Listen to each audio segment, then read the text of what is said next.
إن الحمد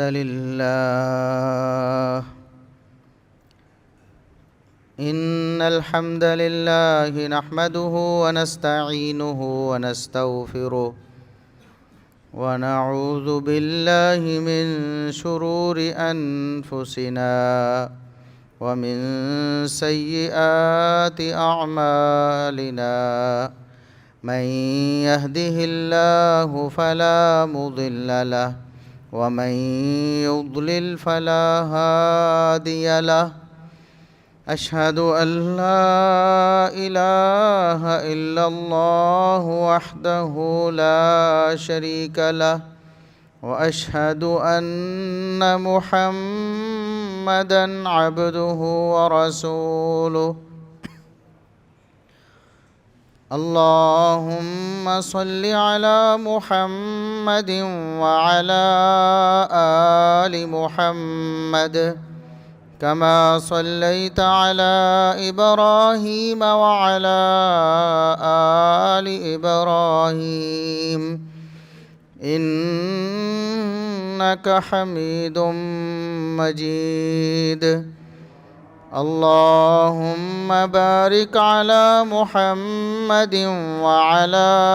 آل محمد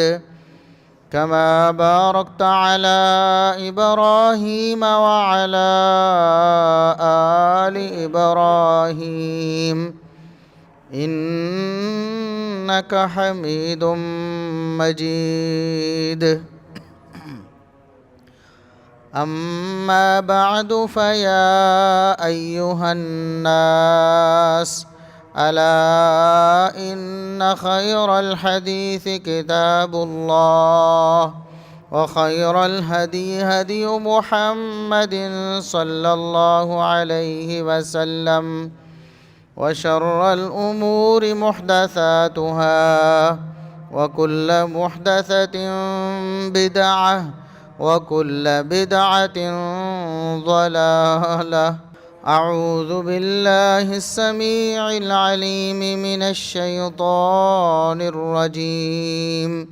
من همزه ونفخه ونفثه بسم الله الرحمن الرحيم فجاءته إحداهما تمشي على استحياء قالت إن أبي يدعوك ليجزيك أجر ما سقيت لنا فلما جاءه وقص عليه القصص قال لا تخف نجوت من القوم الظالمين۔ انتہائی قابل احترام بزرگوں، عزیز نوجوان ساتھیوں، معززات و مکرمات اسلامی ماں اور بہنوں، ہر قسم کی حمد و ثنا، تعریف و تمجید، کبریائی، بڑائی، رفعت و عظمت اللہ رب العزت کے لیے جو پوری کائنات کا خالق و مالک ہے۔ بے شمار، لا تعداد، بے حد و حساب درود و سلام پیغمبر آخر الزماں، محسن انسانیت، محسن کائنات جناب محمد الرسول اللہ صلی اللہ علیہ وسلم کی ذات اقدس پر۔ اللہ رب العزت نے ہمارے دین اسلام میں حیا کو ایک بہت بڑا درجہ اور مقام دیا ہے۔ نبی کریم صلی اللہ علیہ وسلم نے فرمایا کہ ہمارے دین اور اسلام کے بہت سے شعبے ہیں، 70 سے زیادہ، 60 سے زیادہ۔ سب سے اعلیٰ جو شعبہ ہے وہ قول لا الہ الا اللہ، توحید کی گواہی۔ توحید کی گواہی یہ اسلام میں سب سے اعلیٰ درجے کا عمل ہے۔ وَأَدْنَاهَا إِمَاطَةُ الْأَذَىٰ عَنِ الطَّرِيقِ، اور اسلام میں درجے کے اعتبار سے سب سے چھوٹا جو درجہ اور مقام ہے وہ راستے سے کسی تکلیف دہ چیز کو ہٹانا ہے۔ یعنی یہ بھی ہمارے دین کا ایک حصہ ہے کہ راستے سے ہم تکلیف دہ چیز کو ہٹائیں، اس سے بھی ہمارے دین میں اضافہ ہوتا ہے اور اللہ رب العزت ہم سے راضی ہوتا ہے۔ اور فرمایا والحیاء شعبۃ من الایمان، اور حیا تو ایمان کا بہت بڑا حصہ ہے، بہت بڑا شعبہ ہے اور بہت بڑا جز ہے۔ جس طرح توحید و رسالت، اس طرح بڑے بڑے شعبے ہیں ایمان کے، اسلام کے، دین کے، اسی طرح ایمان کا ایک بہت بڑا شعبہ حیا ہے۔ ایک دفعہ ایسے ہوا، صحیح بخاری اور صحیح مسلم کی حدیث ہے، نبی کریم صلی اللہ علیہ وسلم ایک راستے سے گزر رہے تھے، ایک انصاری صحابی یعظ اخاہ فی الحیا، وہ اپنے بھائی کو سمجھا بجھا رہا تھا، اس کو واضح و نصیحت کر رہا تھا، اور اسے کہہ رہا تھا کہ یار اتنا نہ شرمایا کرو، یہ حیا تھوڑا کم کرو، اس سے تو تم بہت پیچھے رہ جاؤ گے، بہت سارے مسائل کا شکار ہو جاؤ گے، تمہارے اندر شرم اور جھجک اور حیا بہت ہے، یہ تھوڑا کم کرو۔ تو نبی کریم صلی اللہ علیہ وسلم نے جب یہ سنا تو آپ صلی اللہ علیہ وسلم نے اس انصاری صحابی کو روک دیا، فرمایا کہ اس کو حیا کرنے سے باز نہ کرو، اس کو نہ روکو حیا کرنے سے، اگر اس کے اندر شرم جھجک اور حیا ہے، زیادہ ہے تو اس کو زیادہ رہنے دو، کیونکہ حیا تو ایمان کا ایک بہت بڑا شعبہ اور جز ہے، جتنا زیادہ اس کے اندر حیا ہے، شرم ہے، اتنا زیادہ ایمان ہے اس کے اندر، لہٰذا حیا اور شرم کے بارے میں کسی کو نہ روکو کہ وہ زیادہ کیوں کرتا ہے۔ اسی طرح رسول اللہ صلی اللہ علیہ وسلم نے فرمایا کہ الحیاء لا یأتی الا بخیر، شرم اور حیا ہمیشہ انسان کو خیر و بھلائی سے نوازتے ہیں، اس سے کبھی کوئی خرابی نہیں آتی، ہمیشہ خیر ہی ملتی ہے، اس سے ہمیشہ معاشرے میں بہتری ہی آتی ہے۔ لیکن ہمارے معاشرے سے یہی جو ایمان کا بہت بڑا شعبہ ہے اور جو خیر و بھلائی کا منبع ہے، یہی شرم و حیا ہمارے معاشرے سے ختم ہو گیا ہے۔ حیا کہتے کس کو ہیں؟ حیا اور شرم یہ ایک قسم کی گھٹن کا نام ہے، انسان کے اندر ایک جھجک ہوتی نا، گھٹتا ہے انسان کہ میں کسی کے سامنے یہ کام کروں گا تو مجھے دیکھ کے کیا کہے گا، کسی کے سامنے ننگا ہونے سے انسان گھٹ جاتا ہے نا، خدا نہ خواستہ اس کا لباس اگر اتر جائے سرے بازار تو وہ وہیں بیٹھنے کی کوشش کرتا ہے، اپنے آپ کو سمیٹنے کی کوشش کرتا ہے۔ یہ جو گھٹن ہے نا، انقباض اس کو عربی میں کہتے ہیں، اسی کا نام حیا ہے کہ انسان ہر قسم کی برائی، ہر قسم کی ناانصافی، ہر قسم کے ظلم سے اپنے آپ کو روک کے رکھتا ہے اور اس سے شرماتا رہتا ہے اور جھجکتا ہے اس سے، اس کا نام حیا ہے، اور یہ اسلام میں بہت ضروری ہے۔ اللہ رب العزت کا حیا یہ سب سے بنیادی چیز ہے، اور یہ توحید باری تعالی ہے، یہ اللہ کا حیا ہے۔ وہ انسان بڑا بے حیا ہے جو اللہ رب العزت کے ساتھ شرک کرتا ہے، وہ شرماتا نہیں، اس خالق اور مالک نے مجھے سب کچھ دیا، مجھے زندگی بخشی، مجھے آسائشیں بخشیں، مجھے سارے وسائل دیے، زمین میں جتنی چیزیں ہیں وہ میرے فائدے کے لیے پیدا کی، دل دماغ سے لے کر بڑے سے بڑے اعضاء سے لے کر چھوٹے سے چھوٹے اعضاء تک، ایک ادنا سے ادنا خلیے تک اگر اس کی باریک بینی میں جائیں تو اللہ رب العزت کی کتنی بڑی نعمت اور کتنی بڑی اللہ کی قدرت ہے۔ انسان کے ہر عضو میں اس کو ہر لمحے سانس چلتا رہتا ہے، ہر لمحے اللہ رب العزت کی نعمتیں اس کو نصیب ہوتی ہیں، اور یہ اللہ رب العزت نے اس کو بغیر مانگے دی ہیں۔ اللہ رب العزت سے اس نے مانگی نہیں تھیں، جب وہ دنیا میں آیا اس نے اللہ سے مطالبہ نہیں کیا تھا کہ میں دنیا میں جانا چاہتا ہوں، میں وجود لینا چاہتا ہوں، میں انسان بننا چاہتا ہوں، اللہ نے اس کو اشرف المخلوقات بنایا۔ تو اگر انسان اللہ رب العزت کا حیا نہ کرے، اتنا بڑا محسن، کائنات کا سب سے بڑا محسن اللہ رب العزت ہے، اللہ تعالیٰ، انسان اگر کسی انسان پر احسان کرتا ہے، اس کی کسی موقع پر مدد کرتا ہے تو وہ ساری زندگی اس انسان کی لاج رکھتا ہے، اس احسان کی لاج رکھتا ہے کہ اس نے فلاں موقع پر میرے اوپر احسان کیا، ساری زندگی اس کو یاد رکھتا ہے، اور کبھی بھی اپنے محسن کے خلاف نہیں جاتا اور اس کی بے عزتی نہیں کرتا اور اس کی بے حرمتی نہیں کرتا۔ لیکن اللہ رب العزت جو سب سے بڑا محسن ہے ہمارا، پوری انسانیت کا، پوری کائنات کا، تو اس اللہ رب العزت کے ساتھ وہ شرک کرتا ہے، اپنے خالق اور مالک سے شرم نہیں کرتا، اس کو حیا نہیں آتی، تو یہ سب سے بڑی بے شرمی ہے اور سب سے بڑی بے حیائی ہے۔ تو انسان کو سب سے زیادہ اللہ رب العزت سے شرم کرنی چاہیے، اس کو ایک مانے، اس کی ذات اور صفات میں اس کے ساتھ کسی کو شریک نہ کرے۔ اور قرآن کریم میں اللہ رب العزت نے بارہا شکوہ کیا اس بات کا، انسانوں سے شکوہ کیا ہے کہ میں خالق اور مالک ہوں اور مجھے چھوڑ کے تم میری مخلوقات کے سامنے اپنی فریادیں رکھتے ہو اور ان سے امیدیں رکھتے ہو، ان سے مانگتے ہو جو کہ میرے حکم کے بغیر کچھ نہیں ہے، اور دنیا سے چلے گئے ہیں تو پھر وہ تمہاری مدد سن بھی نہیں سکتے، سن بھی لیں تو تمہاری مدد کو پہنچ نہیں سکتے، سارے میرے محتاج ہیں اور تم احسن الخالقین اور رب العالمین کو چھوڑ کر ان سے مانگ رہے ہو۔ تو اللہ رب العزت نے بار بار اس چیز کا ذکر کیا ہے، یہاں تک فرمایا کہ اللہ رب العزت اپنے رحم و کرم سے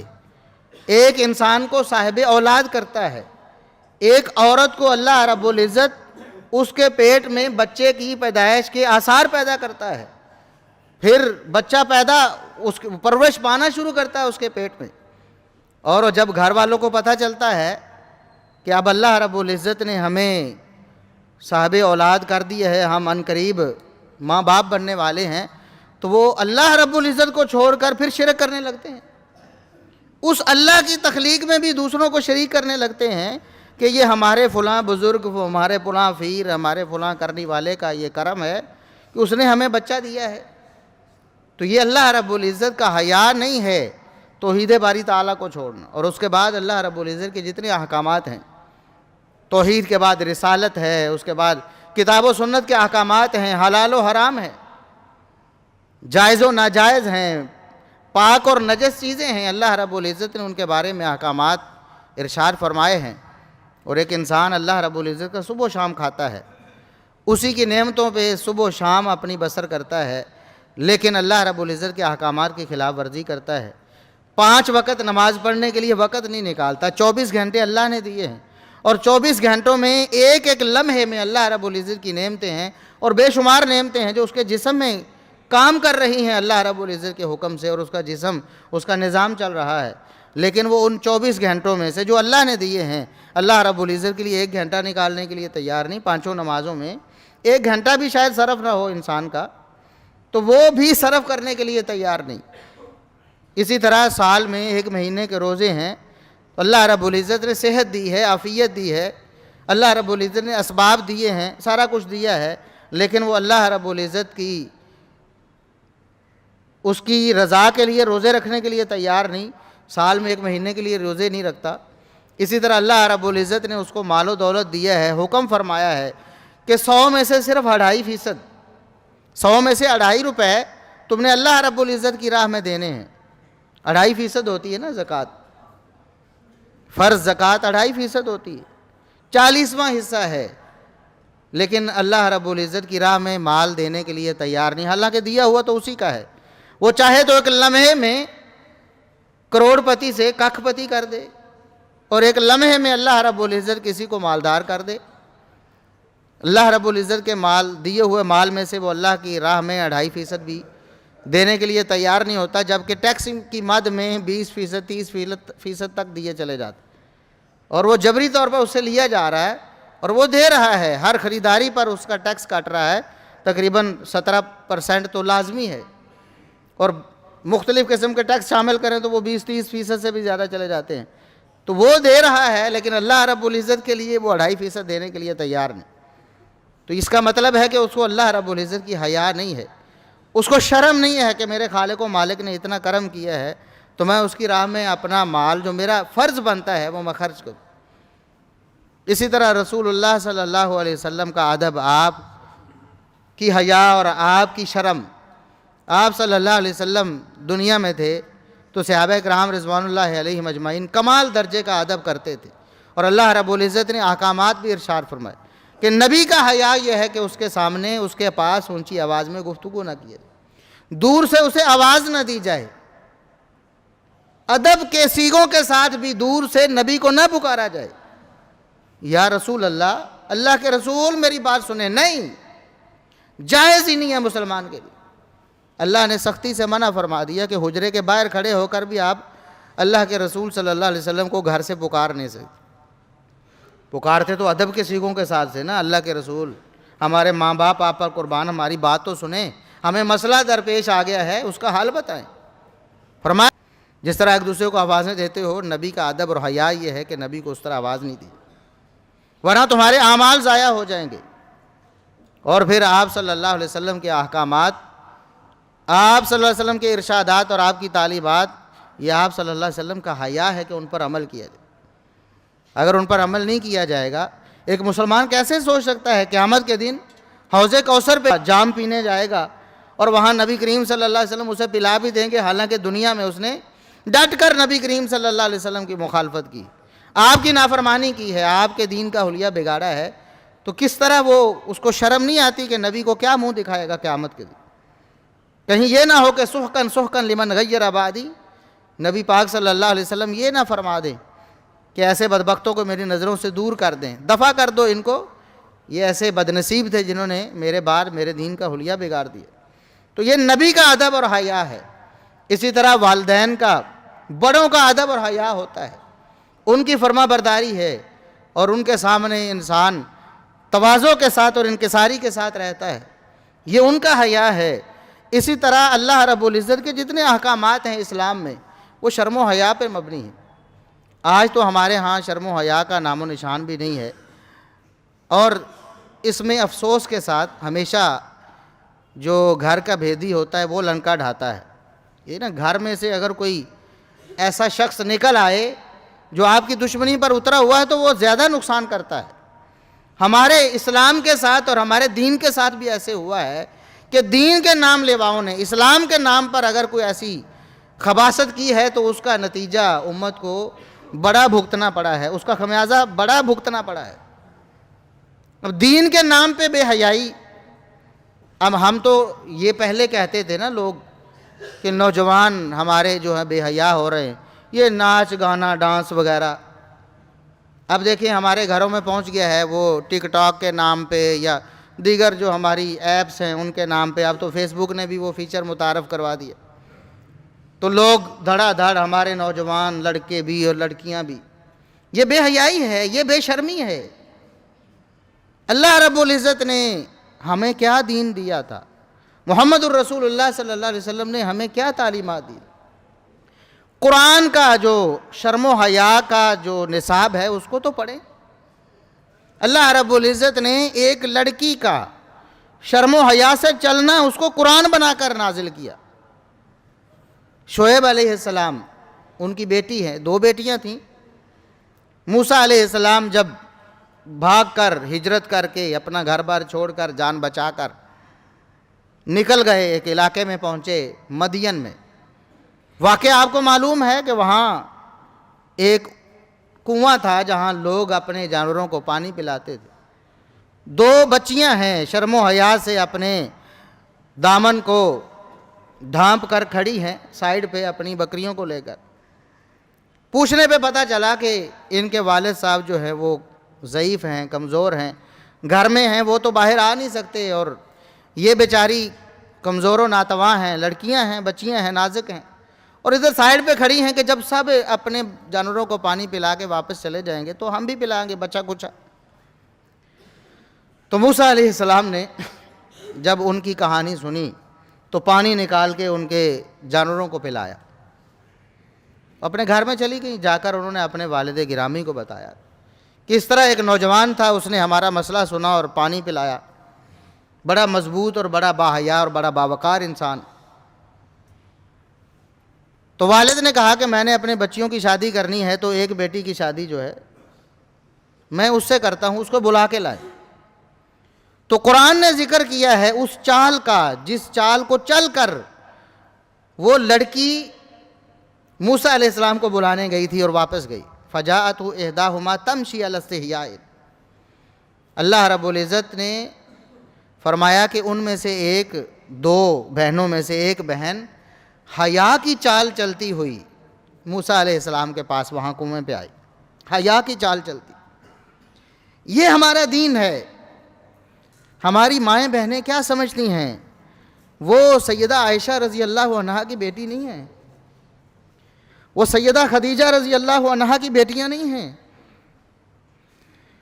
وہ سیدہ فاطمہ رضی اللہ عنہا کو اپنا رول ماڈل نہیں سمجھ سکتی. نبی کی دوسری بیٹیاں سیدہ زینب رضی اللہ عنہا، سیدہ رقیہ رضی اللہ عنہا، سیدہ ام کلثوم رضی اللہ عنہا، ان کو اپنا رول ماڈل نہیں سمجھتی، امہات المومنین کو نہیں سمجھتی. کیا ان کا طور طریقہ ایسا تھا؟ نعوذ باللہ، معاذ اللہ، جو ہمارا طور طریقہ ہے. جس طرح بے شرمی اور بے حیائی کے ریکارڈ ہم توڑ رہے ہیں، نعوذ باللہ ثم نعوذ باللہ، قیامت کے دن وہ عورتیں اور یہ عورتیں ایک ہی جنت میں ہوگی. اللہ نے قرآن میں کیا فرمایا؟ ام نجعل المتقین کالفجار. ایک ہیں اللہ کے احکامات کے تحت اللہ سے ڈر کر زندگی بسر کرنے والے. کیا اللہ اتنا ناانصاف ہے کہ دنیا میں اپنی منمانی کرنے والے مرد اور اپنی منمانی کرنے والی عورتیں، اللہ کی نافرمانی میں ڈوب کر زندگی بسر کرنے والی، ان کو اللہ رب العزت نیک اور پرہیزگاروں کے ساتھ جمع کر دے گا؟ یہ اللہ نے قرآن میں فرمایا. کیا میں اتنا ناانصاف ہوں کہ تم نے یہ سمجھ لیا ہے کہ نیک اور بد سارے ہی جمع ہو جائیں گے؟ تو جس جنت میں نبی کی بیویاں ہوں گی امہات المومنین، جس جنت میں نبی کی بیٹیاں ہوں گی، جس جنت میں صحابیات ہوں گی، کیا اسی جنت میں ہماری عورتیں بھی اپنی مرضی سے زندگی بسر کر کے بے حیائی اور بے شرمی کی حدیں پھلانگ کر کے اسی جنت میں چلی جائیں؟ کیا اس چیز کی کوئی شرم اور حیا ہے؟ اور میں جو بات کر رہا تھا کہ ہمیشہ اندر سے جو دشمنی ہوتی ہے وہ زیادہ نقصان پہنچاتی. تو یہ بے حیائی اور بے شرمی کا جو فتنہ ہے اندر سے بھی چھوڑا جاتا ہے. باہر والا فتنہ کم اثر کرتا ہے، اندر والا فتنہ زیادہ اثر کرتا ہے. تو ہمارے ہاں صوفیت کے نام سے ایک مذہب ہے باقاعدہ. دیکھیں، اگر کوئی کتاب و سنت پر عمل کرنے کو صوفیت کہتا ہے اور تصوف کہتا ہے، تزکیہ نفس کو کہتا ہے، تو وہ تو کتاب و سنت پر عمل کرنا، وہ تو اسلام کی تعلیمات ہے. لیکن ہمارے ہاں جو مشہور ہے تصوف، وہ ایک مذہب ہے باقاعدہ جو اسلام کے متوازی ہے. اس کا مظاہرہ آپ نے کرنا ہو تو درباروں، مزاروں اور خانقاہوں میں چلے جائیں، وہاں دیکھیں، ان کی سوچ اور فکر دیکھیں، ان کے نظریات اور عقائد دیکھیں، ان کے افکار کا مطالعہ کریں کہ وہ اپنے آپ کو اسلام کے احکامات کا پابند نہیں مانتے. وہ کہتے ہیں پہنچے ہوئے نے، جڑے پہنچ جاندے نے، جو پہنچ جاتے ہیں ان کو پھر اسلام کے احکامات پر عمل کرنے کی ضرورت نہیں رہتی. حالانکہ محمد الرسول اللہ صلی اللہ علیہ وسلم سے بڑا پہنچا ہوا کون، اللہ کا مقرب کون ہو سکتا ہے؟ اللہ نے قرآن میں فرمایا وَاعْبُدْ رَبَّكَ حَتَّى يَأْتِيَكَ الْيَقِينُ. اے نبی، موت تک اپنے رب کی عبادت کرنی ہے. جب تک اللہ کی طرف سے بلاوا نہ آ جائے، دنیا سے آپ کا جانا طے نہ ہو جائے، آخری سانس تک آپ نے اپنے رب کی عبادت کرنی. اور یہاں پیر ہے، کہتے ہیں یہ پہنچے ہوئے ہیں، ان کی پڑھی پڑھائی ہیں، جنہوں نے سال ہر سال غسل نہیں کیا ہوتا. یہ تصوف ہے. سال ہر سال غسل نہ کرنے والے ہندوؤں کی طرح، ان کی دیکھا دیکھی اپنے آپ کے اپنے بال بڑھانے والے بے ہنگم، غسل نہ کرنے والے، صفائی اور پاکیزگی کا خیال نہ کرنے والے، نماز روزہ تو دور کی بات ہے، طہارت کا بھی ان کو خیال نہیں. یہ مذہب تصوف ہے. اور اس میں پھر دھمال ڈالنا، اس میں ناچنا، اس میں گانا، یہ ثواب سمجھا جاتا ہے. اور پھر ہمارے ہاں یہ گپ مشہور ہو گئی کہ بر صغیر میں اسلام تو پہنچایا ہی صوفیوں نے. اور بھی اگر ان ننگے صوفیوں نے پہنچایا ہے، اور یہ جو سال ہر سال غسل نہ کرنے والوں نے پہنچایا ہے، دھمال ڈالنے والوں نے پہنچایا ہے، اگر یہ سرنگی اور باجوں والوں نے بجایا ہے، تو ہم اس لعنت بھیجتے ہیں اس مذہب پر. ہمارا مذہب صحابہ سے لے کر تابعین سے، تبع تابعین سے، ائمہ محدثین سے بر صغیر میں پہنچا ہے، اور اس کی باقاعدہ سند ہے، حدیث کی کتابوں میں درج ہے. اور اس طرح کی گپیں سن کے لوگ متاثر ہو جاتے ہیں. فلاں ناچنے والے نے، فلاں دھمال ڈالنے والے نے تو پتہ نہیں کتنے لاکھ لوگوں کو مسلمان کیا. بھی کون سے کتنے لاکھ مسلمان؟ اور تعداد وہ بتائی جاتی ہے کہ بر صغیر میں اس وقت انسانوں کی تعداد اتنی تھی ہی نہیں جتنے انہوں نے مسلمان کر دیے تھے. تو یہ مذہب تصوف. اور آج آپ کو برسر ممبر یہ کہتے لوگ نظر آئیں گے کہ قرآن نے کہا دھمال ڈالو، نعوذ باللہ ثم نعوذ باللہ، ناچو، ڈانس کرو، رقص کرو، یہ قرآن نے کہا ہے، نعوذ باللہ ثم نعوذ. اور ایسے بھی بدبخت ہیں جو کہتے صحابہ بھی دھمال ڈالتے تھے، نعوذ باللہ ثم نعوذ باللہ۔ شرم نہیں آتی ان لوگوں کو، یہ ہے بے حیائی جو اس دین کے نام نہاد دعوے داروں نے مسلمانوں میں پھیلائی ہے۔ آپ مجھے خود بتائیں، خود غور کریں، اپنے آپ سے پوچھیں کہ ایک شخص کو یہ پتہ چلتا ہے کہ دھمال ڈالنا تو سنت ہے، نعوذ باللہ ثم نعوذ باللہ، یہ ثواب ہے، یہ تو بزرگوں کا طریقہ کار ہے، یہ تو اولیاء اللہ کا طریقہ کار ہے، اور سرنگی اور باجے بجانا یہ تو بزرگوں سے چلا آ رہا ہے، یہ تو بڑے بڑے پیر ایسا کرتے تھے، نعوذ باللہ ثم نعوذ باللہ۔ اور اگر کوئی اس کو کتاب و سنت سے ثابت کہہ دے تو اس کے بعد پھر آپ کسی لڑکی لڑکے کو ڈانس کرنے سے روک سکتے ہیں؟ انہوں نے تو دین بنا کے پیش کیا نا۔ اور پھر آپ صوفیاء کی وہ جو قصے کہانیاں اور داستانیں ہیں، یہ ہیر رانجھا اور پتہ نہیں اس طرح انتہائی بے غیرتی اور بے حیائی پر مبنی قصے کہانیاں، یہ پڑھا کر اور سنا کر اس کو اولیاء کا مذہب قرار دے کر تم اپنی بچیوں کو پھر روک لو گے؟ پھر کہتے ہو ناک کٹ گئی ہے، پھر کہتے ہو ہم تو منہ دکھانے کے قابل نہیں رہے۔ خود تو تم نے انہیں بتایا کہ یہ ہمارا مذہب ہے، یہ ہمارے بزرگوں نے ایسا کیا ہے، عشق عاشقی، عشق مجازی اور پتہ نہیں عشق حقیقی اور پتہ نہیں کیا کیا بکواسات بنائی ہیں، اور اس کو نام دیا قرآن و سنت کا، نعوذ باللہ، یا بزرگان دین کی طرف انہیں منسوب کیا۔ یہ سب کچھ کر کے آپ اپنی اولاد کو کیسے باحیا رکھ سکتے ہیں جب انہیں پتہ چل گیا کہ یہ تو بڑی ولایت کا کام ہے، گھر والوں سے چھپ چھپا کر ملنا باہر جا کے اور اس کے لیے مارے کھانا، یہ تو بڑی ولایت ہے، اس سے تو اللہ کا قرب ملتا ہے، تو پھر آپ اس کو روک سکیں گے کسی کو؟ پھر بے حیائی پر کیسے بند باندھیں گے؟ اور اس سے آگے بھی پھر ہمارے ایسے نام نہاد فقیہان جو تھے، انہوں نے سہولت کاری بھی کی نا، سہولتیں مہیا کیں کہ عورت کے لیے کوئی ضروری نہیں ہے کہ اس کے ولی کی رضامندی ہو اس کے نکاح میں، وہ خود اپنا نکاح کر سکتی جائے اور جا کے نکاح کرے، اور ہماری عدالتوں نے ان کو سہولت کیا، ان کو باقاعدہ تعاون کیا کہ آپ ہمیں آ کر بتاؤ کہ ہم نے نکاح کر لیا ہے، گھر والوں کی رضامندی کے بغیر اپنی مرضی سے نکاح کر لیا ہے، تو ہم لکھ کے دیں گے خبردار ان کو کوئی ہاتھ بھی نہیں لگا سکتا، ان کا نکاح بالکل درست ہے۔ جبکہ محمد الرسول اللہ صلی اللہ علیہ وسلم فرماتے ہیں جو عورت اپنا نکاح خود کرے، یعنی بغیر ولی کی رضامندی کے، اس کا باپ موجود ہے اس کی زندگی میں، اس کے ہوتے ہوئے کوئی اور ولی نہیں بن سکتا، وہ ولی ہے، باپ نہیں ہے تو بھائی ہوگا، بالغ بھائی نہیں ہے تو چچا ماموں کوئی ہوگا، ولی کی رضامندی کے بغیر نکاح نہیں ہو سکتا۔ جو عورت ایسے نکاح کرتی ہے اس کا نکاح ہوتا ہی نہیں، کل عدم ہے، کل عدم ہے، کل عدم ہے۔ 3 دفعہ محمد الرسول اللہ صلی اللہ علیہ وسلم نے فرمایا جو عورت بغیر ولی کی اجازت کے نکاح کرتی ہے، نکاح کل عدم ہے، نکاح کل عدم ہے، نکاح کل عدم ہے۔ آج عدالت کہہ دے کہ نکاح کل عدم ہے تو 2 باہم مخالف جنس والے مرد و عورت اکٹھے نہیں رہ سکتے، قانوناً قدغن آ جائے گی ان پر۔ اور محمد الرسول اللہ صلی اللہ علیہ وسلم 3 دفعہ فرماتے ہیں یہ نکاح نہیں ہوا، کل عدم ہے، لیکن ہماری عدالتیں کہتی ہیں آپ کا نکاح ہوا ہے۔ جبے کبے والے فقیہان حرم کہتے ہیں، جو فقیہان حرم بنے بیٹھے ہیں اپنے آپ میں، وہ کہتے ہیں، کتابوں میں لکھا ہے، فقہ میں لکھا ہے کہ عورت جب بالغ ہو جائے تو اس کو کسی کی ضرورت نہیں، تو پھر روتے کیوں ہو، پریشان کیوں ہوتے ہو، قتل و غارت پہ کیوں اترتے ہو، پھر کیوں کہتے ہو ناک کٹ گئی ہے؟ تو یہ شرم و حیا اسلام نے ہمیں دیا تھا، پورا نصاب ہے، سلیبس ہے شرم و حیا کا، آج ہم نے ختم کر دیا۔ اور اس میں ہمارے جو بعض نام نہاد مذہبی اسکالرز ہیں ان کا بھی حصہ ہے،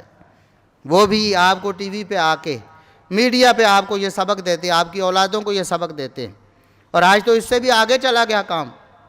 اسکالرز ہیں، نام نہاد اسکالرز، وہ کہتے ہیں کہ غیر محرم سے آپ مصافحہ بھی کرو تو کچھ نہیں ہوتا، اس کے ساتھ اب گلے بھی مل لو، پردہ کرنے کا کوئی مسئلہ نہیں ہے۔ یہ تو 1400 سال پرانی کوئی ان کی روایت تھی عربوں کی، اور تم نے اسے اسلام بنا دیا ہے۔ پردے کا بھی کوئی تعلق نہیں، داڑھی کا بھی کوئی تعلق نہیں، سود بھی لو دو اپنی رضامندی سے، کوئی حرج نہیں۔ یہ اسلام کے نام پہ جنہوں نے بربادی کی ہے، یہ سب سے بڑے ذمہ دار ہیں اس کھلواڑ جو اسلام کے ساتھ ہو رہا اس کے۔ تو اللہ رب العزت ہمیں اور ہماری اولادوں کو اور ہمارے گھر والوں کو اور ہمارے خاندانوں کو، ہمارے پورے ملک اور پوری دنیا کے مسلمانوں کو شرم و حیا عطا فرمائے۔ یہ شرم و حیا ہمارے دین کی بنیاد ہے۔ نبی کریم صلی اللہ علیہ وسلم نے ایسے نہیں فرما دیا کہ الحیاء شعبۃ من الایمان، حیا ایمان کا بہت بڑا جز ہے۔ شعبۃن، یہ جو تنوین ہے آخر میں، جو عربی جاننے والے ہیں، تنوین تعظیم کی ہے، اس کا مطلب ہوتا ہے کسی کو بہت بڑی چیز باور کروانا، کہ بہت بڑا حصہ ہے، بہت بڑا جز ہے ایمان کا حیا۔ شرم اور حیا ایمان کا بہت بڑا حصہ ہے۔ اور نبی کریم صلی اللہ علیہ وسلم نے تو بات ہی ختم کر